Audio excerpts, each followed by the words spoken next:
নমস্কার বন্ধুরা, আজকে কৃষ্ণ হেসেল থেকে একটা নতুন ভিডিও নিয়ে এসেছি। পনির করব।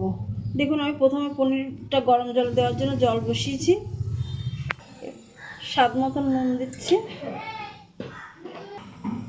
2 চামচ চিনি দিচ্ছি। জলটা একটু ঢাকা দিচ্ছি, জলটা ফুটবে। ফুটে গেছে, ঢাকনাটা খুলে দিলাম। এই জলটা আমি পনিরের মধ্যে ঢেলে দেবো।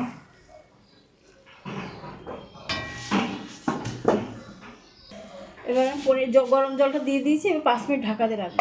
তেলটা আমি বসিয়ে দিই চাল ভাজার জন্য। ভাজা বসিয়ে দিয়েছি। আলুটা এদিকে ভাজা হতে থাক, আমি ওদিকে মশলাটা করে নেব। লঙ্কা দিয়ে দিলাম,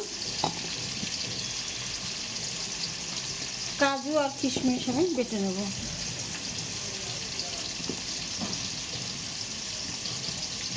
সামান্য একটু জল দিলাম। 5 মিনিট হয়ে গেছে। এবার আমি জলটা ফেলে দেবো। এবার আমি তুলে নেব। হালকাই ভেজেছি, খুব বেশি ভেজে নিই। আগে আমি প্রথমে গরম জল দিয়ে রেখেছিলাম, এর জন্য খুব বেশি ভাজতে হবে, নরম হয়ে গেছে। দেখুন, এটা হয়ে গেছে। পনিরটাকে ফোড়ন দেবো। একটা লঙ্কা আধখানা করে দিয়েছি, একটা তেজপাতা দিয়েছি, সামান্য একটু জিরে দিলাম, টমেটোটা দিয়ে স্বাদ মতন নুন দিয়ে দিলাম। মশলাটা আমার হয়ে গেছে, আমার সেদ্ধ হয়ে গেছে। এবার আমি মশলাটা দিয়ে দেবো। মশলাটা দিয়ে দিচ্ছি। এবার মশলাটা একটু কষিয়ে নেব। আদা বাটা দিলাম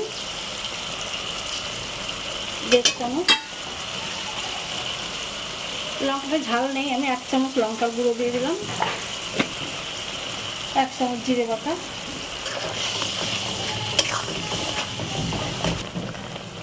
হলুদ দিলাম, মটরশুঁটিটা দিয়ে দিলাম।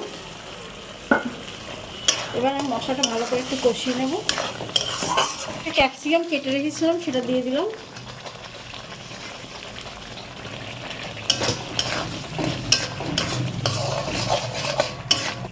এবার আমি আলুটাও দিয়ে দিচ্ছি।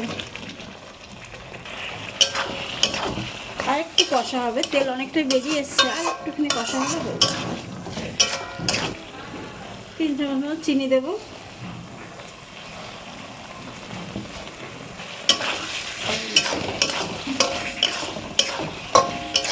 আমি ঝোল দিয়ে দিচ্ছি।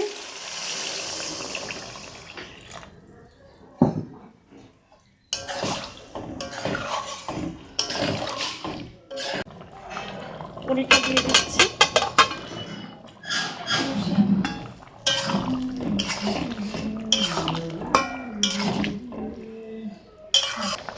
গরম মশলাটা দিয়ে দিচ্ছি, নামিয়ে দেবো, হয়ে গেছে। ফুটলে নামিয়ে দেবো। আমি যেভাবে করেছি এইভাবে করে খেয়ে দেখবেন। ভালো লাগে লাইক করবেন, সাবস্ক্রাইব করবেন, শেয়ার করবেন, কমেন্ট করবেন।